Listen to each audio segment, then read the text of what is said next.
Hello, I'm Nicholas LaValle, Media Services Coordinator for the town of Merrimack, and this is Talk of the Town, a program where we put a focus on the individuals and events that make Merrimack a special place to live, work, and play. Today we're going to put a spotlight on the 4th of July festivities, which I'm excited about. And here to talk about the 4th of July festivities with me is our Parks and Recreation Director, Matt Kasparius. Matt, thanks for being here. Oh, thanks for having me, Nick. Always glad to come in and chat about what's going on in town. Yeah, for sure. Now, the 4th of July festivities actually kick off on July 3rd. Thursday, July 3rd. What's happening at Abbey Griffin Park? So our 4th of July celebration is a collaboration between as a public-private partnership between the town and several organizations within the town, private organizations. And so we kick off on Thursday, July 3rd with our annual patriotic concert at Abbey Griffin Park. This is with the Merrimack Concert Association, and they actually have also brought in to help them the Granite Statesman Barbershop Quartet. So both will be performing on July 3rd at Abbey Griffin Park at 6:30 p.m. And so it's a nice hour-and-a-half night out concert.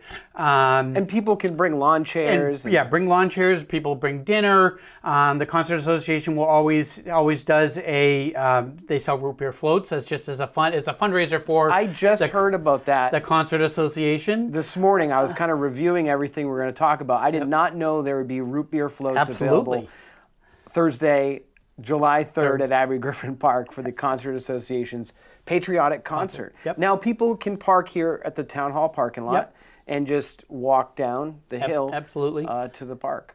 So and this is usually a well-attended event. We'll get 500-600 people will typically show up for this event. And so there's always plenty of parking around town hall for them to come in for that event. Matt, do you perform on stage that night?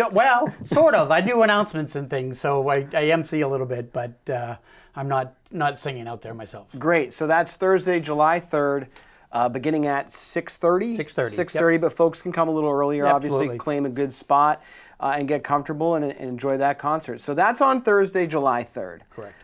Let's get into the 4th of July. This year, Friday, July 4th. The 4th of July festivities kick off at 8 o'clock in the morning with a 5K sparkler race. Tell me about that and the organization behind it. Sure. The 5K sparkler race is a annual tradition here in Merrimack run by the Merrimack Roadrunners Boosters Club. Again, hundreds of runners will come out on the morning of the 4th. It starts at 8 o'clock at Merrimack High School. And it's a flat course, so it's a nice way to get out and early. Not a strenuous run on the 4th. And there may be time to still register for that. If you go to sparkler5k.com. Correct. And they can also, I'm assuming they could probably check the map there as well. Correct.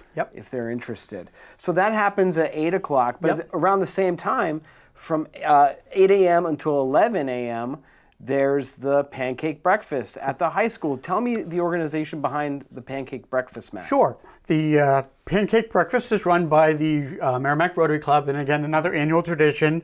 And so they'll have a variety of pancakes and sausage and juice and coffee and those types of things at the high school. So it's a lot of things going on down at the high school first thing in the morning. The Rotary's been doing that for a long time. I don't even know the history. It predates a long time. me, so it's a long time. Sure, I would say probably more than 2 decades at least. Probably, yes. You and I have been here for quite a while. So that's from 8 a.m. to 11 a.m.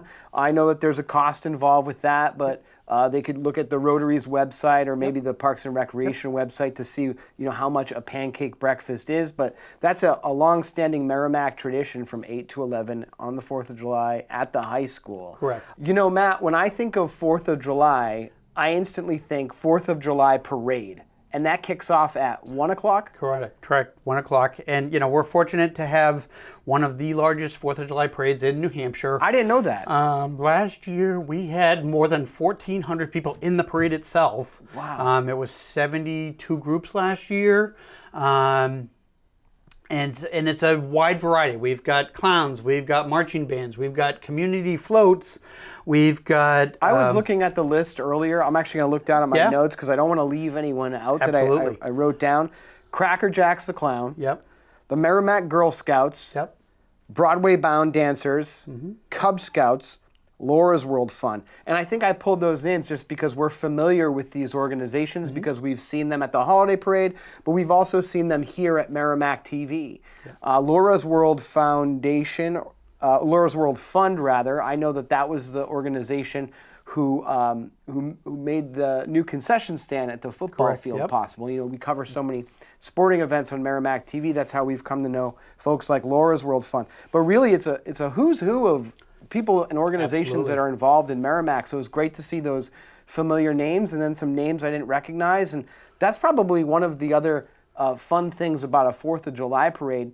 You get to meet new people and see new organizations that provide services to the community. Absolutely, and seeing all those, and you know, you mentioned some of the bands and stuff. Like we've got bands coming in as far away from Canada. We've got them from kind of all over the place, realistically. The bands have got to be the best part. I wrote down in my notes here, the Street Beat Brass Band. Yep. That's got to be fun. And the Dixie Cookbook Band. Did I say that right? The Dixie Cookbook Band. There we go. Dixie Cookbook Band. And they're unique in that they dress up basically as vegetables. And I didn't know that. It's funny. It's fun to watch. And they've been in our parade the last 3, 4, 5 years now, and people really enjoy having them because it's different. And you know, the Spartans Drum and Bugle Corps, which is based in Nashua, is one of the larger drum and bugle corps. I've definitely seen the Spartans perform here in Merrimack before, so it's great to have them back. We've got the New Hampshire State Police Pipe and Drum Band. We've got the band called Zarumba, which is the one coming from Canada, which has been a very energetic crowd favorite the last few years in the parade, and many more. As of this morning, I think we're up to 50 floats for this year. Wow. So we're That's great. starting to get into where we were last year, into those numbers. And that parade kicks off at 1 o'clock. at the Tractor Supply. By Tractor Supply, yep. So, and then it follows the path on Route 3 towards Town Hall, and then it takes a right onto Babusick Lake Road, up then to Aguirre Drive, and then it goes down Adara, and officially we end at the high school. So there's lots of places where you can watch the parade from. Absolutely. Whether that's around Town Hall or further down Route 3 before the Tractor Supply Co., or even on O'Gara Drive as well. Correct. That's excellent, Matt. I know the parade's going to be a good time, and I actually want to thank those who are participating this year. And I can't wait to see the floats that people come up with. Great. And I will say there is still time to register a float. We're taking registrations for floats. There is no cost to participate, but up through Friday, Friday, June 27th. I was going to say, Matt, the parade's going to be long over come August. Well, I'm working on December already. No. I'm sure you are. Friday, June 27th for the parade, to deadline to register to get a float in. Because it takes us, with this number of floats, it takes several days to just put the order of the lineup order together. Did you say the deadline is Friday, June 27th. June 27th. Okay, that's great. So they can really register. So we've got 2 weeks. Up to a week before the 4th of July itself. Okay, that's fantastic. So then, Matt, that leads us to the fireworks display. Now, the fireworks are going to go off at 9:15. Yep. But beginning at 7 o'clock, there's plenty to do over at the high school parking lot. Yep. There's going to be food vendors, DJ Darren Roy. Tell me about what's happening at the high school. Yep. So 7 to 9:15 p.m. is kind of a pre-fireworks entertainment. Come get a good seat for the fireworks. But we've got DJ Darren Roy, spinning music for those 2 hours.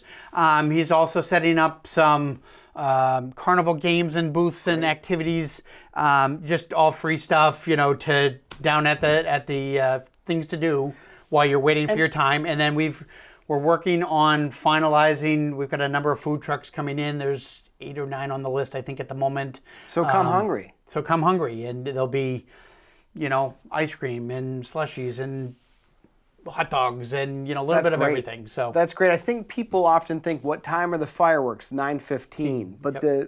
But truly get to the high school before that, because these things start at 7 o'clock with with DJ Darren Roy playing music. Food vendors are there.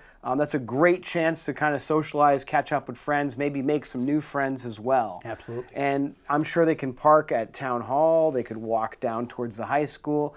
Could you just explain to me and those watching at home why you're watching the fireworks in the parking lot and not on the bleachers behind the school? Sure. This is so you have to watch from either directly in front of the school, or there is some space off on the right-hand side. Due to fire safety regulations, they don't allow, there's a certain perimeter that the fire department and the fireworks shooting company, Atlas Pyrotechnico, needs to maintain for safety reasons. So unfortunately the bleachers aren't an option for people. So bring a chair, because otherwise you're sitting on the grass. Sure. Well, that sounds like a great time. I know that if I were to go to the fireworks, I'd want to get there at 7. I'd want to get some food and hang out with my friends and maybe make some new ones as well. So 7 o'clock, hang out, get some food, dance to the tunes DJ Darren Roy playing. Absolutely. And then at about 9:15 is when the fireworks display starts. Matt, this sounds like an action-packed 4th of July. I got to ask you, I know that you're working that day. Yes. But what's your absolute favorite part of the celebration? That's a tough question. It's watching it all come together. And so far it is. You know, it's all the logistics kind of falling into place. Probably my favorite part is when the last float leaves the starting area. Because then it gets a lot easier from that point on, you know? Yeah. Because everything else is done at that point, and then it's just enjoying the rest of the day because it's more or less done and prepped and set up, and so I think I think if I were you, I'd feel the same way, and I think by that time when the parade's ending, I just start thinking about how many snacks am I going to eat before the fireworks. Yeah, it's a long day. It's about an 18 or a 19-hour day for me, but we enjoy it every year, and each year we try to make it a little bigger and a little better. And as I said, you know, we have that distinction of one of the larger parades that we're trying to maintain. And next year we're trying to do even more, because next year is the country's 250th birthday. Sure. So we're already starting to think ahead about what else we can do for next year. So. Well, Matt, that's great. I know that you and your team work really hard to make this a special event and super unique for Merrimack residents and visitors alike, because anyone can come and enjoy the work that you've put together and get to meet the community here in Merrimack. Just real quick housekeeping, if there is rain that day, there is a rain date set, and we want to urge those watching at home to follow the police department on Facebook, follow those NIXL alerts, the Parks and Recreation Department on Facebook. So in the event of rain, those are the places you want to go. Realistically, we have until very first thing in that morning to make a decision whether it's going to go or not, and so we're kind of, if rain is in the forecast, we're kind of studying it all day and in consultation with police and fire and the fireworks company. And that's important too, that it's all those things. It's all those things that help make that call. It's not just if we do have to go there, and we've been fortunate in my tenure here that we have not had to go to our rain date yet, but we always have one planned, which is for Saturday the 5th. If we have to go there, but it would be announced, as you said, on those social media channels and online and on TV and whatnot. And if residents have any questions, they can try to call you at 603-882-1046. Correct. So they can call you leading up to that day. Obviously, probably not. Don't try calling you on the 4th of July. I probably want to be very busy. But... Well, once again, Matt, I want to thank you and your team for all the hard work you do. I know that I'm looking forward to the 4th of July, and everyone here at Merrimack TV has already been talking about what food they're going to eat before the fireworks. So thanks so much for coming by, Matt. All right. Thanks so much for having me. And thank you for watching Talk of the Town, a program where we put a focus on the individuals and events that make Merrimack a special place to live, work, and play. To watch more episodes of Talk of the Town, download the Merrimack TV app from your device's app store, and we'll talk to you later.